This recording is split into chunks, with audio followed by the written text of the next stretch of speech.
Today I am gonna tell you how can you download Python in your PC. For the same, you have to write here Python download and then search. Now click on the first link. Now go to download section and then click on Python for Windows Python 3.12.0.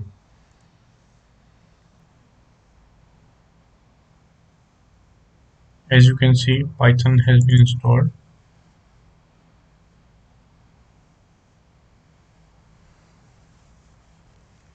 Now click on add to python.exe to path and click on install now. As you can see, Python is installing.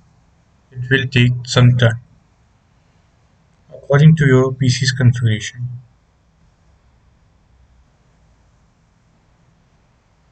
Now you can see setup was successful. Now click on close and then press the Bindu key on your keyboard and then search here ideally and then click here ideally python dot. You can see Python has been installed successfully and opened. Now you can start working.